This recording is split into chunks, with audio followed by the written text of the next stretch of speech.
Hello दोस्तों, मैं Pankaj sir अपने इस यूट्यूब चैनल पर आप सभी e learning with Pankaj sir पर आप सभी का स्वागत करते हैं। अगर आप इस चैनल पर नए हैं तो प्लीज़ लाइक, कमेंट, शेयर तथा सब्सक्राइब कीजिए। और आज हम मनोविज्ञान की एक ऐसे टॉपिक लेकर के आए हैं जो मनोविज्ञान के सबसे महत्वपूर्ण टॉपिक है, बाल विकास की प्रमुख अवस्थाएं। तो बाल विकास की जो प्रमुख अवस्थाएं होती हैं वो 3 प्रकार की होती हैं: शैशवावस्था, बाल्यावस्था और किशोरावस्था। तो शैशवावस्था, अब हम आप लोगों को सबसे पहले शैशवावस्था के बारे में बताएंगे कि शैशवावस्था होती क्या है, इसके बारे में आपको बताएंगे।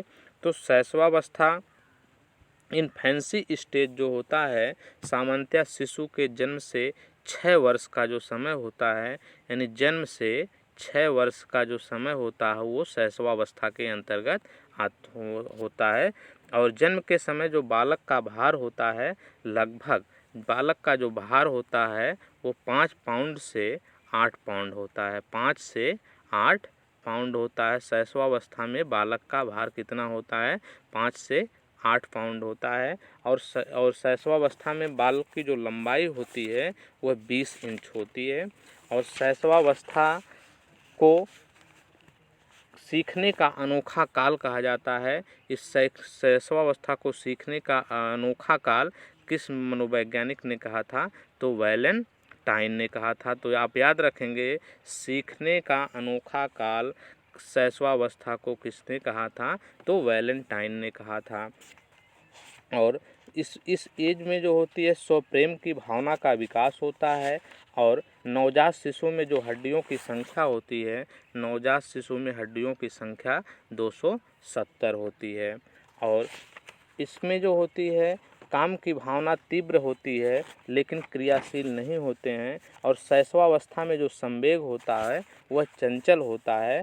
और इसमें इस अवस्था को निर्माण काल के नाम से भी जाना जाता है। तो शैशवावस्था को आप याद रखेंगे कि इसको निर्माण काल भी कहा जाता है। निर्माण काल किस अवस्था को कहा जाता है? तो शैशवावस्था को कहा जाता है। और दोहराने की जो प्रवृत्ति पाई जाती है वो सर्वाधिक जो होती है वह शैशवावस्था में पाई जाती है। दोहराने की जो प्रवृत्ति होती है, रिपीटेशन की जो टेंडेंसी होती है वो शैशवावस्था में पाई जाती है। तो ये होता है शैशवावस्था। शैशवावस्था में इसमें जो होता है, शैशवावस्था में नवजात शिशु का विकास होता है। यह वह अवस्था होती है जो बालक के संपूर्ण भावी जीवन को प्रभावित करता है। जो है शिशु को अंग्रेजी में इन्फेंट कहते हैं। और इन्फेंट लैटिन भाषा के 2 शब्दों इन और फैरी से मिलकर के बना है। इन और फैरी से मिलकर बना है, जिसमें इन का अर्थ होता है नहीं और फैरी का अर्थ होता है बोलना। अर्थात इसका मतलब ये है कि इन्फेंट का अर्थ हुआ बोलने के अयोग्य। तो आप सभी लोग जानते हैं कि शैशवावस्था में जो बालक होता है वह बोलने में असमर्थ होता है, अयोग्य होता है। तो अब हम आप लोगों को इसके दूसरी अवस्था में के बारे में बताते हैं कि बाल्यावस्था में विकास कैसे होता है, डेवलपमेंट ड्यूरिंग चाइल्डहुड क्या होता है। तो इसी के बाद की जो शैशवावस्था के जो बाद की अवस्था होती है, 6 से 12 वर्ष की जो अवस्था होती है उसे क्या कहते हैं? बाल्यावस्था कहते हैं, यानी चाइल्डहुड स्टेज के नाम से जाना जाता है। और बाल्यावस्था ये भी 2 प्रकार की होती है। एक होता है संचय काल। संचय काल जो आपसे पूछा जाता है, परीक्षा में यह क्वेश्चन कई बार पूछा गया है कि संचय काल की अवस्था क्या होती है। तो 6 से 9 वर्ष की जो अवस्था होती है उसे संचय काल कहते हैं। और जो दूसरी अवस्था होती है वह होती है आपकी परिपाक काल। परिपाक काल जो होती है वह 9 से 12 वर्ष की जो अवस्था होती है उसे परिपाक काल के नाम से जाना जाता है। यह बाल्यावस्था जन्मोपरांत मानव विकास की एक दूसरी अवस्था होती है। और इसमें जो बालक होते हैं वो इस अवधि में बालक प्राथमिक विद्यालय की शिक्षा प्रारंभ करता है।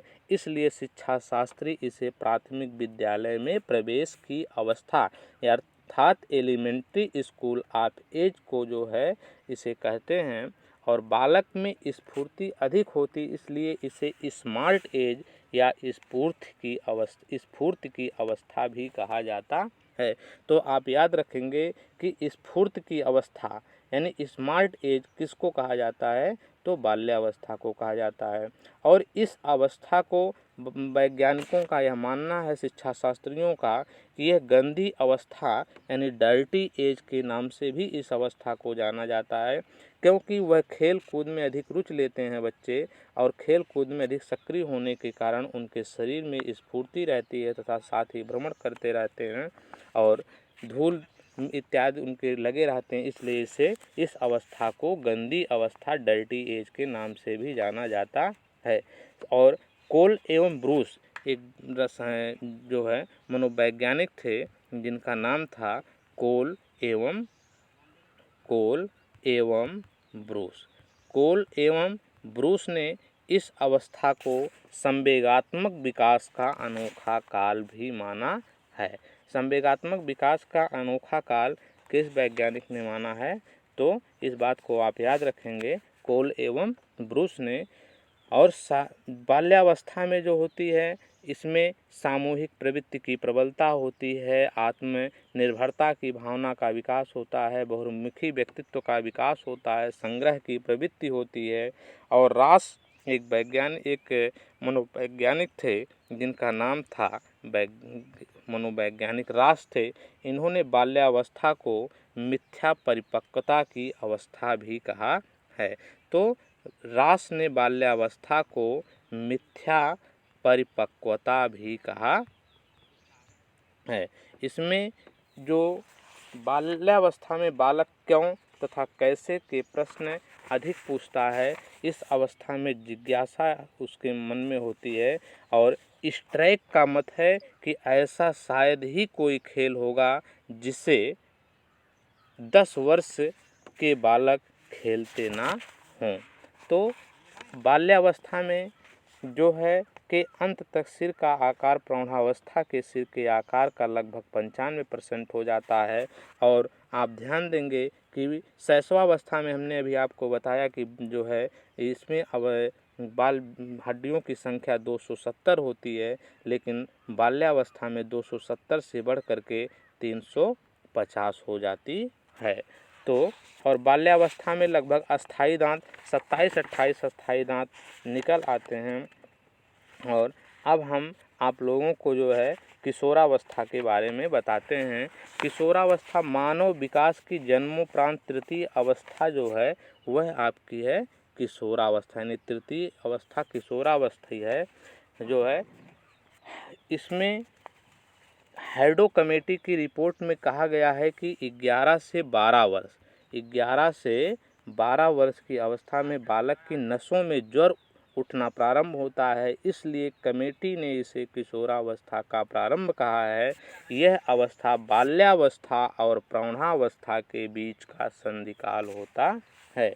और इसको एडोलसेंस एज, किशोरावस्था को अंग्रेजी में एडोलसेंस कहते हैं, इसको इंग्लिश में जो है एडोलसेंस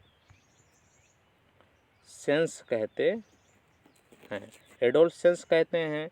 एडोलसेंस लैटिन भाषा के एडोलोसियर शब्द से बना है, जिसका अर्थ होता है परिपक्वता की ओर बढ़ना, जिसकी समाप्ति पर बालक पूर्ण परिपक्व हो जाता है।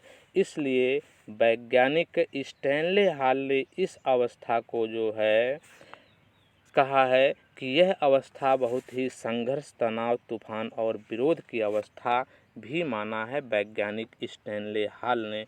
तो आप याद रखेंगे कि वैज्ञानिक स्टैनले हॉल ने किशोरावस्था को संघर्ष, तनाव, तूफान और विरोध की अवस्था भी माना है। संवेगात्मक उथल पुथल होने के कारण कुछ मनोवैज्ञानिक इसे समस्यात्मक अवस्था के नाम से भी जानते हैं।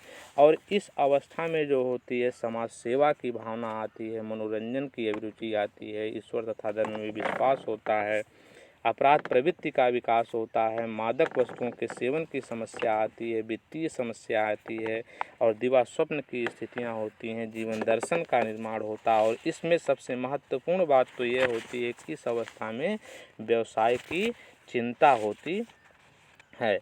तो एक वैलेंटाइन के शब्दों में इन्होंने कहा कि घनिष्ठ और व्यक्तिगत मित्रता उत्तर किशोरावस्था की विशेषताएं होती हैं और 18 वर्ष की आयु का औसत बालक इसी आयु के औसत बालिका से लगभग 10 सेंटीमीटर अधिक लंबा होता है।